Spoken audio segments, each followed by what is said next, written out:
Hi, it's Dan Gilmore, Supply Chain Digest and the Supply Chain Television channel. Very, very pleased to be here for what promises to be a excellent video cast on understanding demand signal repositories in the consumer goods industries. Well, after all these years, is it so hard to build such a thing? And what are some of the keys to rapid deployment and value? We're going to get into that. This is a huge issue today because of this focus on driving down planning and execution to the store level. We're going to get at all that today. It's going to be a great conversation, in part because we got a great guest today. That's John Beckett. He's the founder and president of Retail Velocity, a provider of demand signal repositories and a lot more in terms of solutions in this market, but with a deep understanding of what's going on here. John, thanks so much for joining me today on the Supply Chain Television channel. Oh, thanks for having me. I appreciate it. Okay, we're going to be right back with John in just a second here, but before we do that, some of the usual kind of housekeeping notes.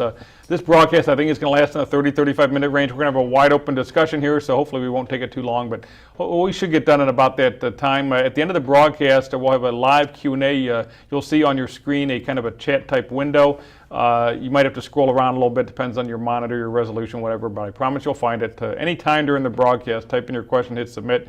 We'll gather up as many of those as we can, spend the last 10, 12, maybe even 15 minutes answering your questions. In 24 to 48 hours, you'll get an email from us. If you're registered for this broadcast, it's going to have an on-demand version of the broadcast with that live Q&A. We'll have a copy of any of the slide materials we used today. We'll have a podcast of the Q&A sessions on these broadcasts are almost always outstanding. We'll take just an MP3 podcast of the Q&A session if you want to download that. A good number of people do that on most of these broadcasts. If we can find any other goodies, we'll throw those in there too, and I think you will enjoy that. I want to thank Retail Velocity for making this broadcast possible. We just can't do this kind of programming without that kind of support. And I am very interested, John, in getting into this today because as we prep for this, you've got some great insight into this, and I think this, like we'll talk later, I think the confluence of what you do and the timing of what's happening in the marketplace really going to align well. But, you know, I've been doing this for a long time, and I've talked about consumer goods to retail supply chain issues so many times, and I've used this sort of spiel before, which, you know, going back, we've had efficient consumer response, and we've had continuous replenishment, and we've had CPFR, collaborative planning, forecasting, and replenishment. We've had RFID, and if you look back, you know, the description of the problems across all those initiatives, stretching across more than 20 years now,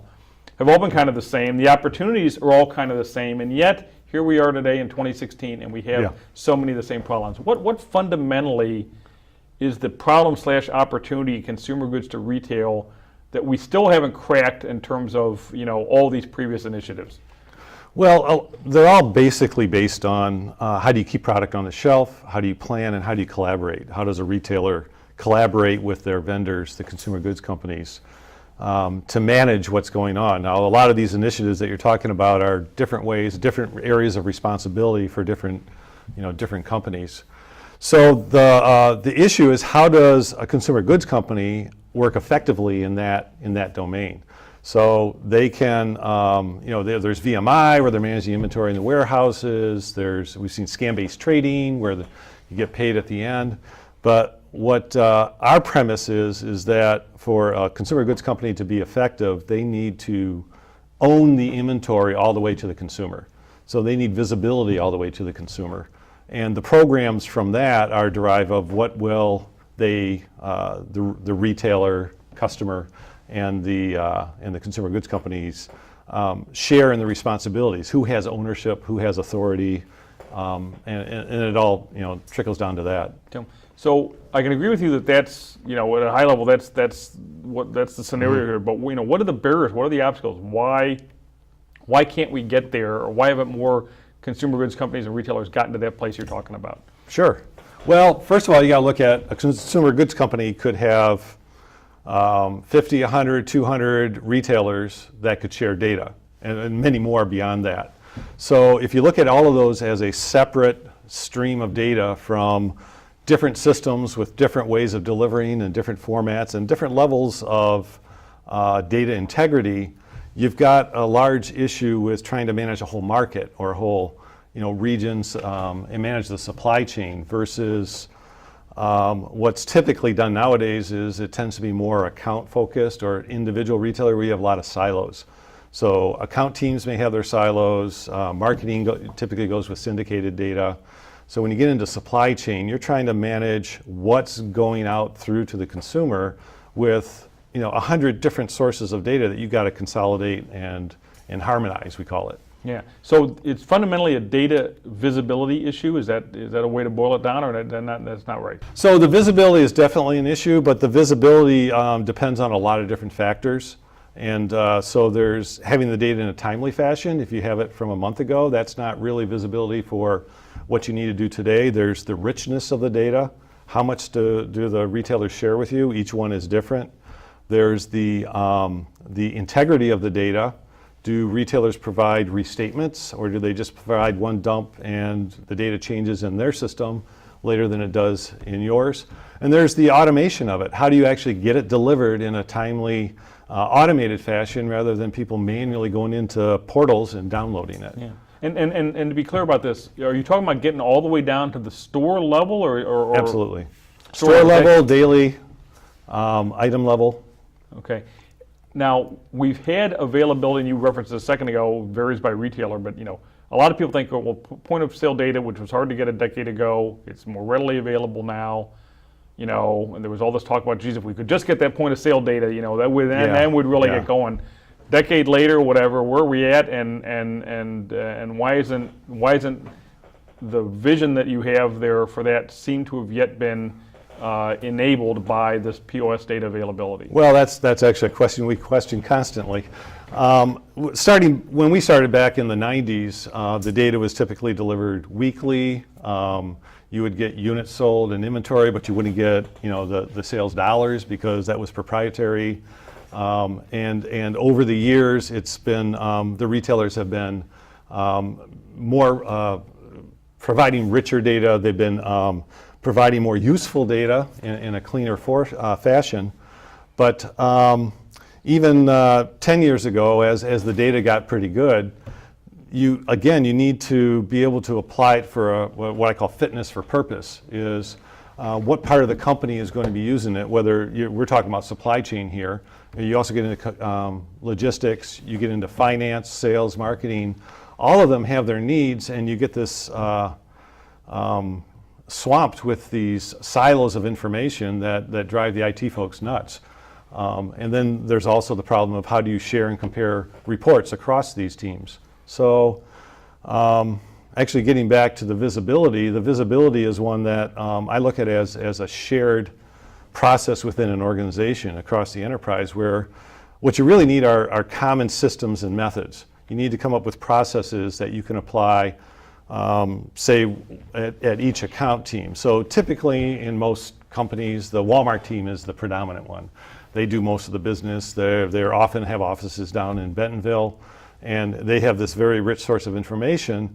But then as you move to the other teams within a company, that could be another 70% of your business in North America, all of a sudden it falls through and you don't have those same tools. Where if you can take the POS data from all of these teams, and not just POS, you've got the inventory, you may have replenishment data, and you can come up with some standards to use across your whole enterprise. That's where the big win is, not just in supply chain, although we'll get into more details on that. What, just off the top of your head, if you have an answer to this, I mean, what percent of CPG companies have the level of data visibility, store level demand and inventory data that you're talking about here? Is it 1 in 100? I mean, is it even 1 in 100? Well, we tend to look at it more like, what tier. The top tier are not even all the top tier. Like say you look at the top, say 500. Those are pretty large ones. You're getting into billions of dollars. I would say of the top 500, you're probably, rough ballpark, 50%. Okay. And maybe not all of them are store level. And then as you move your way down, there tends to be, mid-tier, they're starting to get into it, but again, it all falls into mostly the siloed information. I didn't say even that 50% is partial. I'm not sure 50% really have it's all the way optimistic. you're talking about here. So we may friendly disagree on that. Okay, so you've been at this, I think, since the 1990s, if I have this right, yes. Sometime in the 1990s. Sometime in the early 2000s, maybe about 10, 12 years ago, this notion of a demand signal repository came out of someplace. Your solution got attached to that in some way. Yeah. That may or may not be actually a good term, but it's the term that's sort of out there. What is your view of what a demand signal repository is? We look at it as there's probably two different types. There's the typical, and we think of it more the simpler version of it is you're got a large database or data warehouse for capturing POS data. So you're trying to capture the sales. You're focused more on the sales team, report writing, maybe doing some work for marketing, maybe not. And then that data may get shared with the manufacturing and logistics. We look at it more from a holistic approach of the whole business of what we call an enterprise data warehouse, just because we're stuck with the the enterprise demand signal repository, because we're stuck with that term. But what we think is that there's a huge opportunity for a company to take one consolidated set of information, the repository, and not limit it to just demand signals, meaning just sales, maybe you throw weather in, but looking at the whole supply chain from the point that you receive the order to the point it's shipped in transit, warehouse, all the way to the store level on the shelf, that having a view outside your organization is where the power is. We've got a lot of enterprise, ERP systems, enterprise resource planning, where we consider those to be more internal focused. And what we're trying to do is extend the view, the visibility you're talking about, to take it from there out to the shelf where you can see, you can combine that information to see the whole flow of information, the whole pipeline. Yeah. So I want to get back into that sort of demand plus in a second here, but let's just go back to just the demand signals themselves. Yeah. Across all these various retailers, hundreds of retailers, and other channels as well. I know, some of it publicly, some of it privately, that a number of vendors have tried to solve this problem for consumer goods companies. There have been a number of failures. Yeah. I know a number of consumer goods companies themselves have tried to build either with a vendor or internally a solution to do this, failed, okay? Mm-hmm. Why is this so hard? Why, and that's why I said 1 in 100, because I don't think it is 1 in 100 that have truly built this out in the way that you're discussing here. Why does it seem so difficult? Why have there been so many failures? What does it have to do to be successful in a consumer goods company? Oh, good. Well, just to back up to your point, we've had several of our own customers where we've, probably half of them, where we've replaced existing in-house solutions. So it's not as simple as taking data warehouse technology or a huge database system, finding some ETL processes just to load the data, and then throwing a BI tool on top of it, and now instant, demand signal repository. There's a lot of challenges, and I hear this from the market, and we've been developing to this, for 20 years, of how do you take, say, we got Target data coming in, and we've got Walmart data coming in, and maybe we throw in CVS or Kroger's. Now, each of them have different sources, they have different metrics in it. How do you take those and consolidate them and take different item codes from each one? You've got different fiscal calendars, you've got different hierarchies that they've got. How do you consolidate it all into something that's not only useful for you, say within the supply chain community, but can be also applied back out to your account teams where they can convert it back into the original data. So if you look at an enterprise data warehouse as something serving the whole enterprise and all the different areas of the company, where not only can you serve your direct needs for managing the inventory, supporting your forecasts, but also all your other teams. What you've then gained is that you've got this consolidated information system that all of these teams can now report off of with the same numbers. I got a report, sales has a report, marketing has a report, production, and they're not comparing the POS and everybody's got a different number, or they looked at last year versus this year and they're totally different. My percentage is up 10, but his is down 20. It's like you eliminate those issues. And again, you get back to some of the common practices that you can now share. Well, to help me understand this, your brother who's involved in the company has come up with a very simple way of illustrating that in using Crayola crayons. I know you're not exactly wild about that, but I think it's very effective. So would you mind just walking us through the crayon example to understand what you're talking about here? Okay. So what we've got are Crayola crayons here, 64 bucks, and what you get when you see the data coming from retailers and distributors, you get a pretty large mix of different colors, which to us represents different data feeds. They could be different formats, different ways of delivering, different time frames. And what you want to do is what we call harmonize that so that it comes in as consistent across the retailers, so that when you do your analytics, your users are doing ad hoc, you're doing your standard reporting, you can look at apples to apples. So you're taking all of these myriad streams of data and formats and whatever, and you're making them all look the same, no matter how many different retail partners you have. Yeah. In fact, what we have are what we call adapters. So we have off-the-shelf adapters that are standardized feeds for interpreting, loading this data, doing the harmonization, and these are basically packaged off the shelf so that we can do it very quickly. And we have those, and then what we can also do because of our data warehouses, we can also load the hierarchies and the product information, store information from the retailers, so that for each retailer we can also provide back to them something that looks consistent and uses their own terminology and hierarchies. Okay, so I love that example, and it helped me understand it like instantly, so appreciate you doing that, and I think our audience will enjoy it too. So that's from a demand-only perspective, though, in terms of, and then what you said ago, that's why I said demand signal repository. At one level, it's a good term in that it captures that notion of demand, at the store level, across various time buckets, across all these different retailers. But another level, it's insufficient because it implies that's all that there is. Yes. And you started saying a second ago that it's a lot more than that, so what are you adding to that demand data that in the end is what really drives the supply chain value? Well, there's two, probably three major sources of data that we're providing in here. There's what we call the external data from the customers. So it could be a retailer, it could be a distributor, it could be syndicated, where we're loading in all the different metrics they've got. That's not only sales and inventory, replenishment, forecasts. We've got store information. What we also bring in and align to this is internal data from the ERP. So we can look at sell in, sell out. We can compare the shipments, we can track the data, we can look at arrivals. And then there's some of the more richness to the data would be demographics, weather, any other attributing that we can do with either location or products. Yeah, so again, to me, this notion of demand signal repository, maybe it's a catchy term, maybe it isn't, but it captures an aspect of this, but it certainly doesn't capture the full breadth of what can be done here. So just to make that clear to our viewers here. So why don't you just give us some examples? What are some of the kind of insights that, when you've got all kinds of different analytics and screens and all that, but just maybe walk us through a little bit of what some of the, examples of some of the of insights and intelligence you can gather from such an approach. Okay, I've got an example from one of our customers where they produce over in China.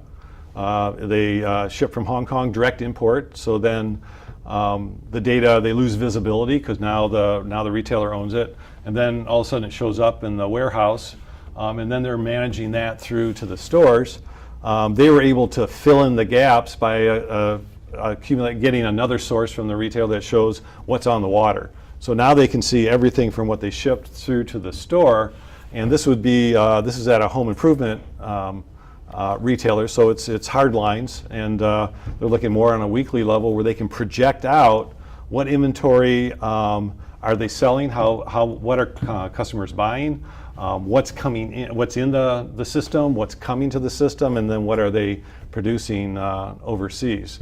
Now, some of the things they've also been able to do is from monitoring the sales, not just the inventory pipeline, they've been able to, for new product launches, look to see what's actually in the stores and how's it selling, and find things that weren't selling. So, you put out a new launch and you've got a whole slew of stores that are selling, none.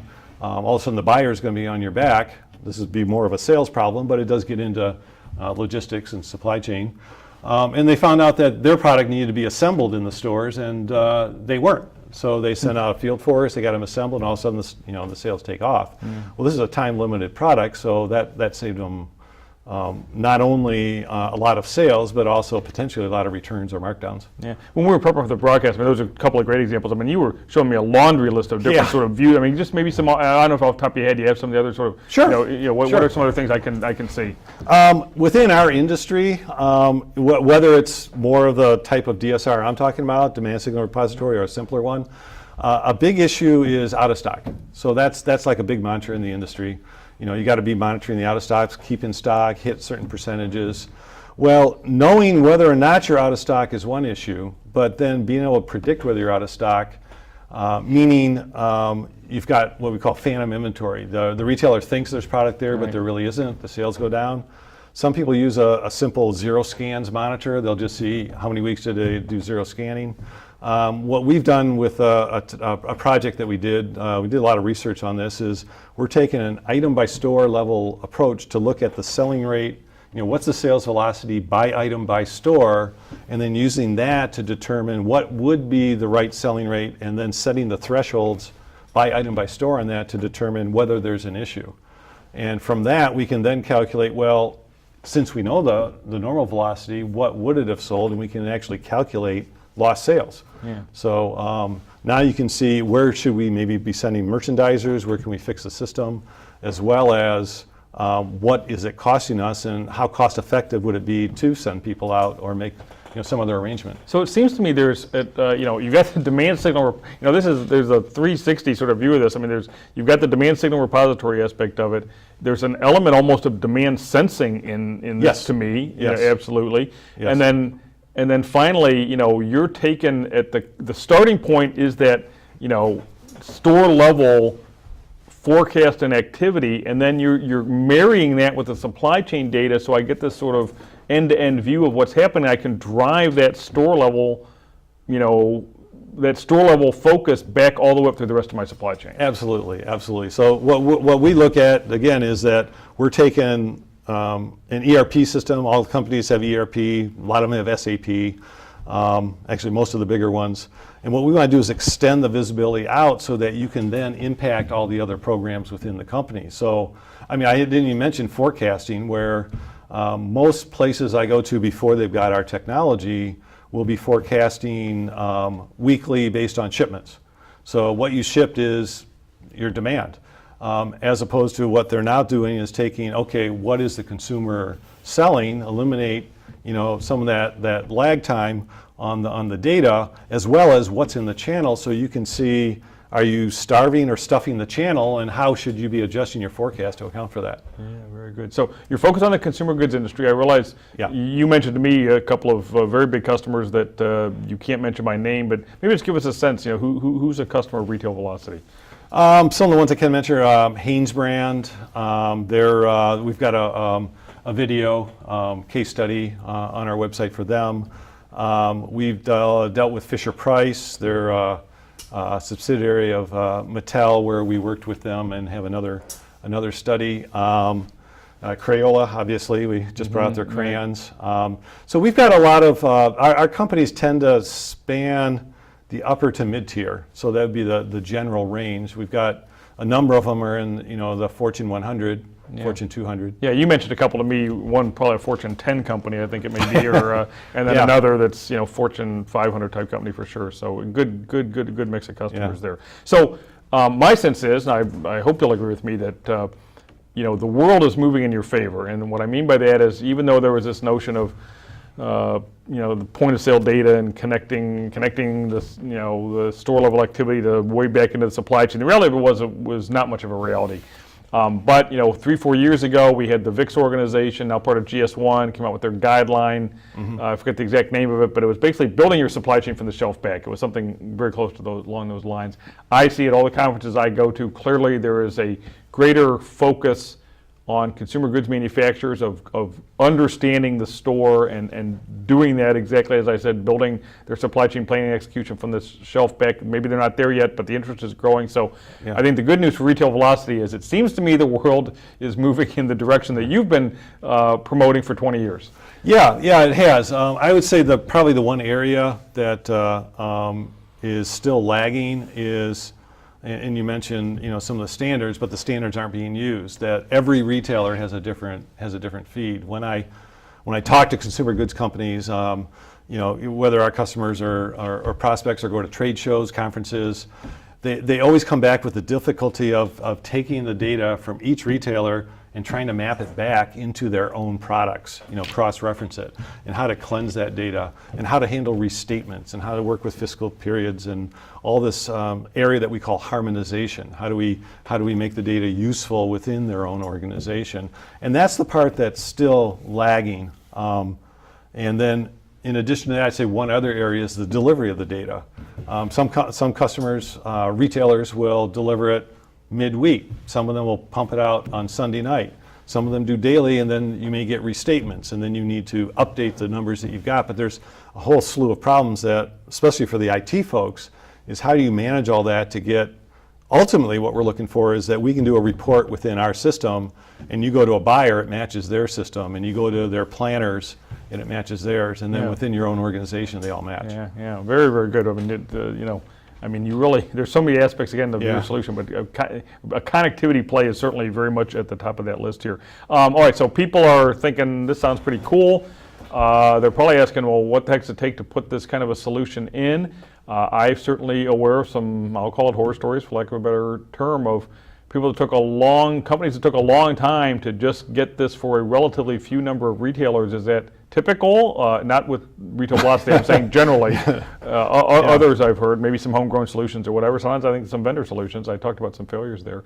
What's the deployment look like for Retail Velocity? For us, as I said, we've got adapters that are off the shelf. We can do, we could probably do 30 to 50 retailers within 6 months. I mean, we can connect them up, get them in. Probably the longest period of time is spent just doing the validation with the retailers.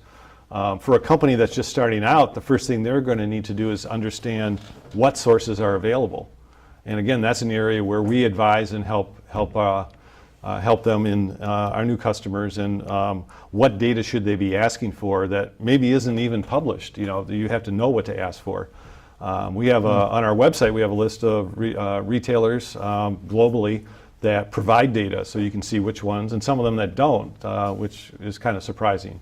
So there's initiating the data feeds, there's cleansing the data. I'd say where most projects suffer is that there's a lot of custom solutions as far as consulting to build up these, what we call adapters, but to take the data feeds and maybe they use standard type ETL tools which aren't specific to this, whereas we have proprietary ones that deal with EDI data feeds.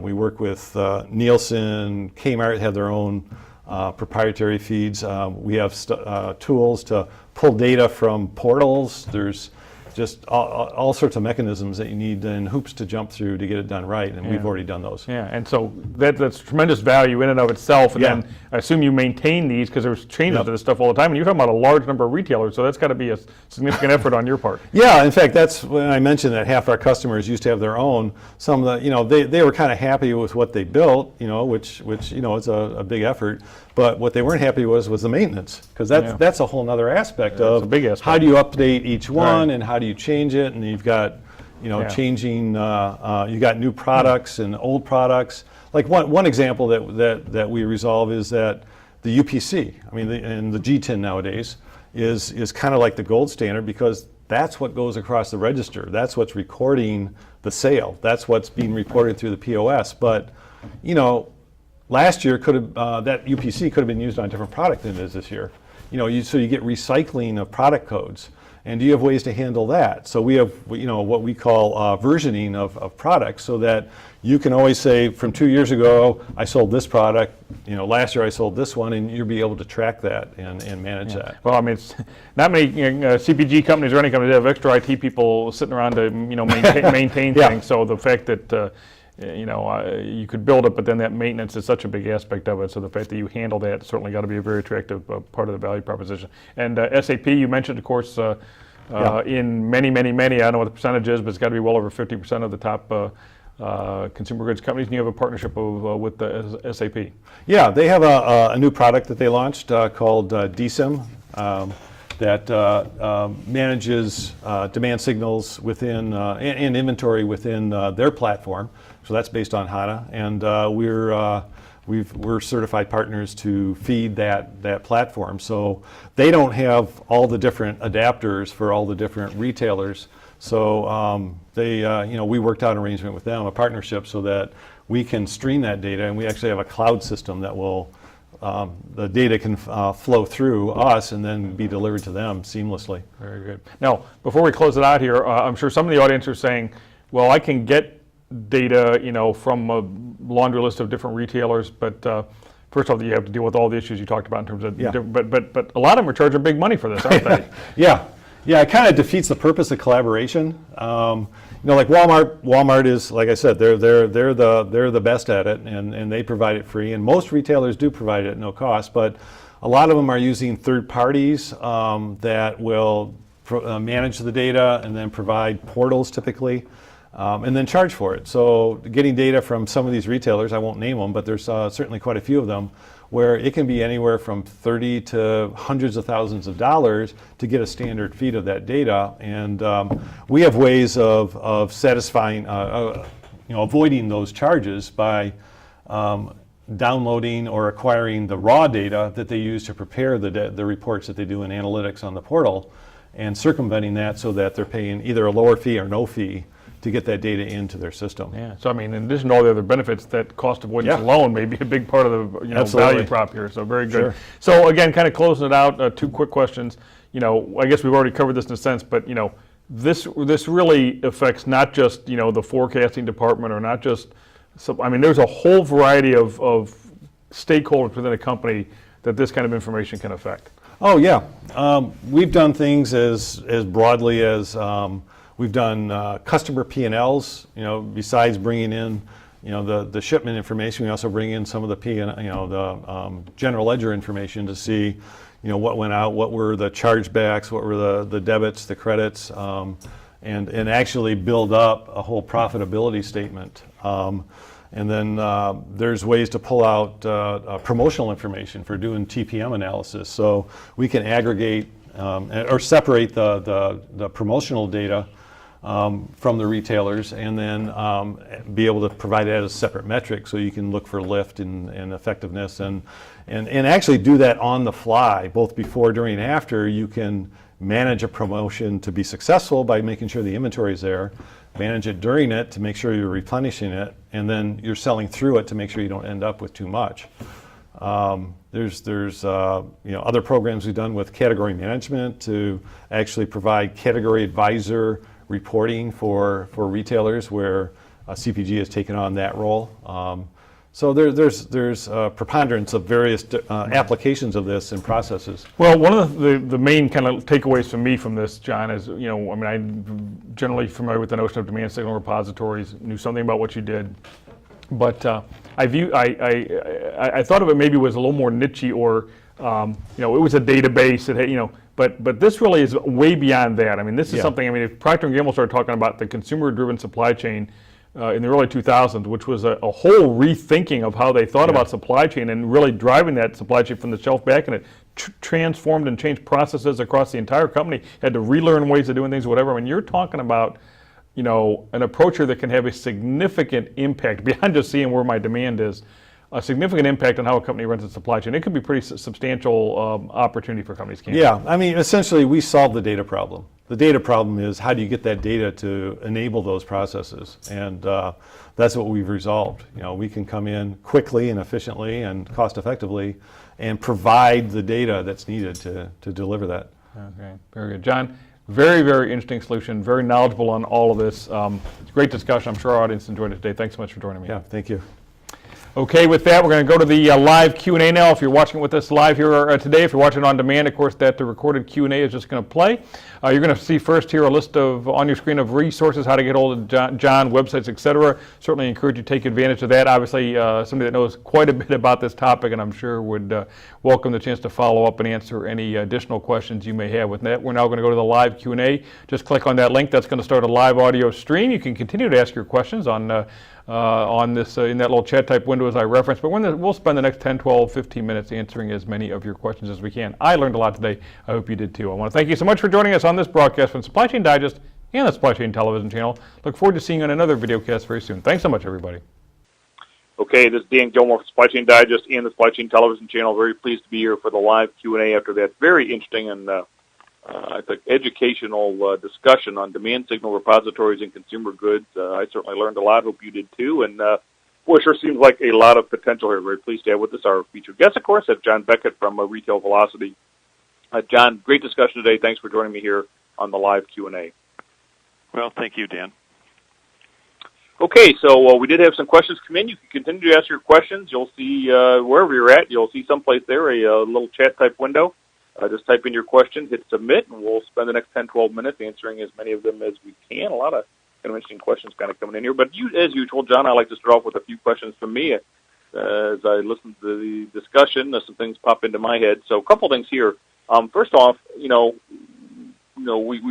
not sure where this belongs in sort of the supply chain space. Is this a planning system? Is this an execution system? Some of both? How would you characterize what you do?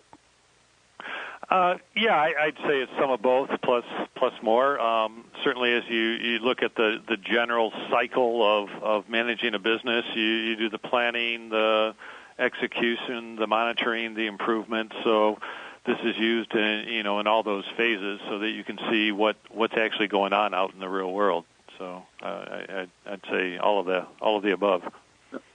Okay, very good. And then we kind of talked about benefits tangentially in the broadcast, but didn't really hit it head on as I look back on it now. So where do your customers typically see the benefits or the results, whether it's in terms of forecast accuracy, inventory levels, out of stocks? I mean, we kind of hit on all those obliquely, but give us a little bit better sense of where the ROI and the benefits come from. Okay.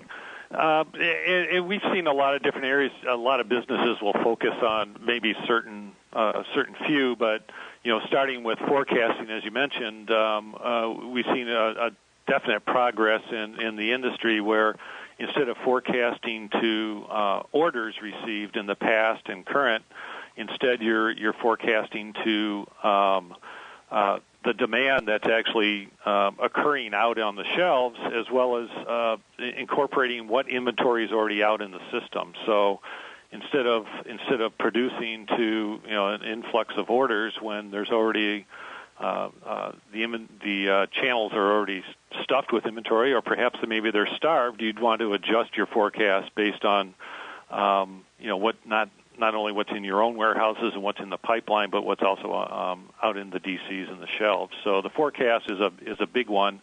Forecast accuracy is a big problem in the industry. People are always looking to improve it. But then moving out, there's warehouse inventories. We've seen many customers that have been able to improve their warehouse inventories and supply, and then logistics, being able to optimize and place the inventory based on where the demand is, so you can not only look nationally but look locally, isolate things by DC, be able to separate online sales versus brick and mortar, and be able to separate those so that you can optimize your supply. Merchandising is a big one. A lot of our customers will send merchandisers out to the field where you can now target them. You can save quite a bit of money by optimizing your routes and when you visit individual stores based on the need. Marketing can now work off real-time data versus getting several weeks old data. They can see things in flight as they're advertising. They can adjust. TPM's a big one right now in the industry, optimizing trade promotions and managing those. And again, using demand data, you can see the promotions and the inventory supplying those promotions before the events occur and while you're in events. So we kind of call it in-flight analytics for sales and marketing, and then for supply chain, having this inventory provides a wealth of benefits. Yeah, and one of these things is to me. I mean, we talked about some of your customers, James Brands, Crayola, and who else was in that mix there? But and you mentioned some of them offline that we weren't able to mention today. But there's a soft goods company. There's kind of a hard goods, or I don't know what category you could put Crayola in. Some of the other names you gave me, or in very different spaces. So a lot of times, it seems to me that companies focus just sort of on the CPG side, or on the soft goods side, or on the hard goods side, and it looks like you've got customers and value across almost every segment of consumer goods. Yeah, our objective and one of our priorities over the last 20 years has been to support every possible retailer we can get. In fact, we even have that as part of our contracts, is that we will add retailer adapters for our customers at no charge as part of our service as we develop these and update them, because we're trying to cover cover the world globally. So that covers every industry, every channel, every market, and there's definitely significant differences between them. With grocery, you're working on a daily basis with very high velocity. With fashion, you're very seasonal. You may be more weekly. Hard lines, you get higher profit margins, and you're trying to maximize the gross margin per foot. So there's a lot of different objectives there, and a lot of different kinds of data. So and you and I were talking real briefly before we started this Q&A here that when you said channels, I mean so foods, distributor type folks, Cisco's, U.S. Foods, whatever who aren't directly retailers. You said if that data's available, you support those too. Oh yeah, absolutely. I mean, within the healthcare, there's McKesson and Cardinal and various others. Especially as you get outside the U.S., the market starts changing and the data starts changing. Where if you're over in Middle East, out in Asia, various other regions of the country, then you're going to be working very heavily with distributors, because you don't have the kinds of chains and big box retailers that we do here. You also say in Europe you may be working more with syndicated data because of the sources. So when it comes to just pure POS, we look at the more mature markets are the U.S., Canada, UK, maybe Australia, and some of the others. But then when you get outside that, it's a very different source of data, but they can all be merged together. And then when you get into distributors, you're looking at a two-tier approach where you not only want to see the inventory and shipments out of a distributor, but you want to see where they're going to and be able to track the actual individual retail locations. So you may not get the POS, but you can infer the demand from their orders and receipts. Okay, very good. All right, I like this question. Be curious to hear your response. They're interested to hear your response. They said, is your solution typically used in a standalone basis or as a feed to other systems? Well, we do both, and even when it's a standalone with our own user base, it will often still be used to feed other systems. So it's used as a source of data certainly for forecasting systems. So SAP, APO, Manugistics, maybe some legacy systems.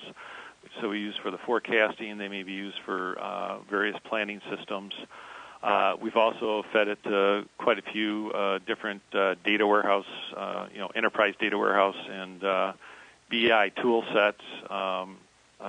We see a lot of SAP systems and BW and business objects, but we've also seen some others too.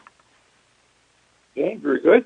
Just kind of follow up on that, then I'm going to jump to this question, which just says, could you just give us a little more detail on the SAP relationship or certification? Sure. We've been working with SAP, and they have a system called DSIM, that's a Demand Signal Repository, and that's used within their HANA platform, which is a pretty high-performance, large-scale platform for providing data throughout their components. So they can downstream, they can provide the data to their APO system. They have a deep TPM system. And I'm sure there's others. And what we do is provide a system that'll stream the data to it, receive the data from retailers, normalize it, harmonize it.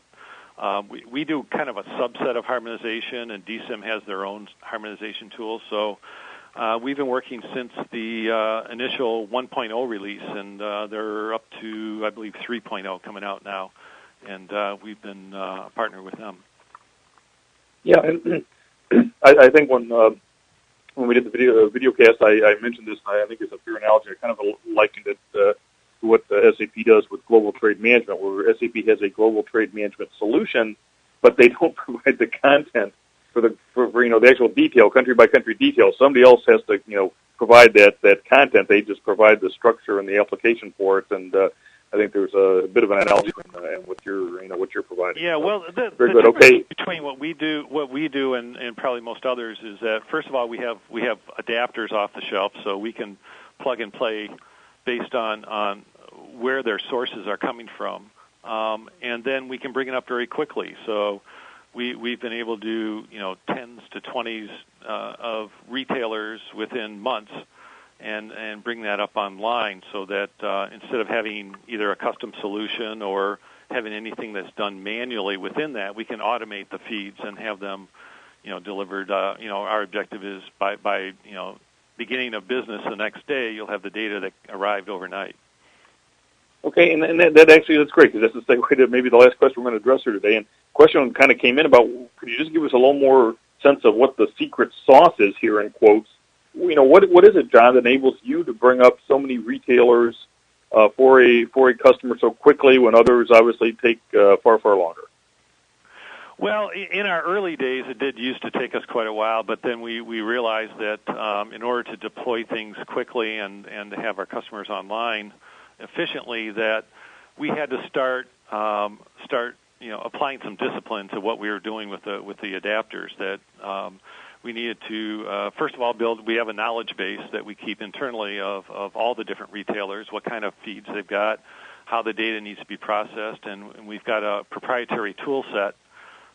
We don't use a commercial grade ETL set for manipulating the data. We have things that are targeted for the various different types of data. So whether it's EDI, it's coming from a portal, there's flat files, FTP, whatever the source and the format, we've already built up the adapters so that we can bring them in and have things going within days. Where basically what takes most of the time is really validating back to the retailer and building up the automated validation scripts and the data governance for the whole system. Yeah. So in summary, it's just really the investment you've made in these adapters and the integration or whatever. So it sounds like a lot of others are starting with kind of a partial slate and have to do it, at implementation time or whatever, whereas you're walking in with a tool set that gets you almost all the way there from the get-go. Yeah, that's right. Okay, very good. Well, John, with that, there was a couple more questions, but I'm going to encourage our audience to just reach out to Retail Velocity, John, et cetera, to get some answers to your questions and to learn more. John, it's been a great conversation. I'm very happy to have been exposed to this solution in more detail and knew something of it, but learned a lot more. It sounds very, very interesting, and obviously, as I said, trends moving in your direction. Thanks so much for joining me today. Yeah, thank you, Dan. Thank you for hosting us. Okay, well, with that, we're going to wrap it up here. I hope you enjoyed this broadcast as much as I did. If you're watching it live with us here today, again, in the next 24 to 48 hours, you'll get an email from us with the on-demand version of the broadcast, the slide material, podcast of this Q&A session here. Certainly encourage you to take advantage of that. I want to thank you for joining us on this broadcast from Supply Chain Digest and the Supply Chain Television channel. Look forward to seeing you on another video cast very soon. Thanks so much, everybody. Have a good day out there.